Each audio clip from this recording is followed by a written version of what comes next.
கிறிஸ்தேசுவின் நாமத்தினாலே இந்த காலை நேரத்தை உங்களை வாழ்த்துகிறேன். பாருங்க, 1 ராஜாக்கள் 18:21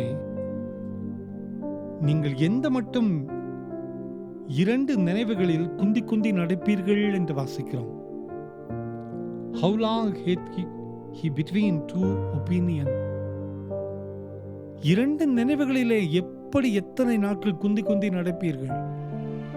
இன்னைக்கு நிறைய பேருடைய வாழ்க்கை கிறிஸ்துவையும் ஆராதித்துக் கொண்டு உலகத்தையும் ஆராதித்துக் கொண்டிருக்கிறோம். கிறிஸ்துவையும் வைத்துக் கொண்டு உலகத்தையும் நாம் வைத்துக் கொண்டிருக்கிறோம். எலியா தீர்க்கதரிசி சொன்ன வார்த்தை அதுதான். ஒன்னா ஆண்டவரை நம்புங்க, இல்லைன்னா பாகால நம்புங்க. நீங்க ரெண்டையும் நம்பி குந்தி குந்தி எத்தனை காலம் நீங்க நடப்பீங்க? ஒருவேளை இந்த காலை நேரத்திலே இதே கேள்வி ஆண்டவர் நம்மை பார்த்து கேட்கிறார். நீங்கள் 2 வழிகளிலே எத்தனை நாட்கள் இப்படியே நடந்து ஓடுவீர்கள்? கிறிஸ்து வேண்டுமானால் அவரை பிடித்துக் கொள்ளுங்கள், உலகம் வேண்டுமானால் அவரை பிடித்துக் கொள்ளுங்கள். இன்று இந்த உலகம் நமக்குள் வந்து விட்டது நிமித்தமாக கிறிஸ்து பின்னுக்கு தள்ளப்பட்டு விட்டார்.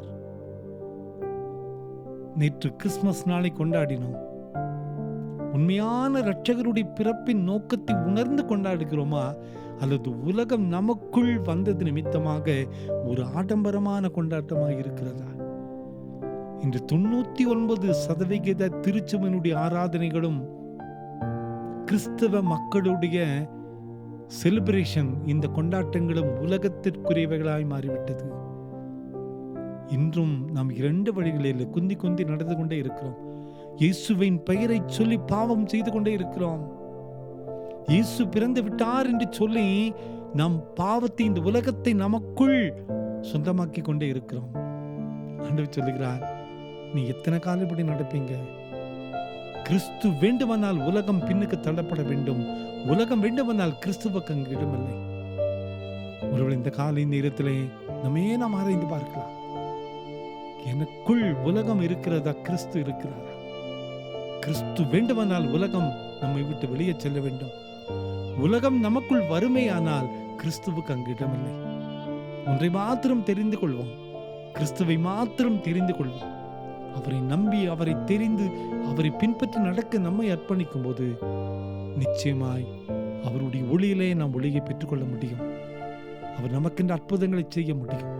கிறிஸ்துவையே பிடித்துக் கொள்வோம். உலகம் எனக்கு வேண்டாப்பா, இந்த உலகம் என்னை விட்டு விலகட்டும், கிறிஸ்து எனக்கு முன்னால் செல்லட்டும், அவர் எனக்கு போதும். இதுவே நமது அர்ப்பணிப்பாய் மாறட்டும். கவலைப்படாதீர்கள், கிறிஸ்துவை நம்பின மக்கள் ஒருபோதும் கைவிடப்பட்டதில்லை. அந்த நம்பிக்கையோடு இந்த புதிய நாளை ஆரம்பிப்போம். கர்த்தருடைய கரம் நம்மோடு கூட இருப்பதாக. ஜெபிப்போமா? அன்பின் ஆண்டவரே, இந்த உலகம் எங்களுக்குள் வந்து விட்டது நிமித்தமாக நீர் செயல்பட முடியாத தடை ஏற்பட்டுள்ளதுப்பா. வேண்டவே வேண்டாம் ஆண்டவரே, நீர் போதும் அப்பா.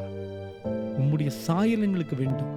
இந்த செய்தி கேட்டுக்கொண்டிருக்கிற ஒவ்வொருவருடைய வாழ்க்கையிலையும் நீர் அற்புதங்களை செய்வீர் என்று நம்புகிறோம். எங்களை அர்ப்பணிக்கிறோம். ஒரு மாற்றத்தை தாரும். இயேசுவின் மூலம் ஜெபங்களும் எங்கள் நல்ல பிதாவே. ஆமென், ஆமென், ஆமென்.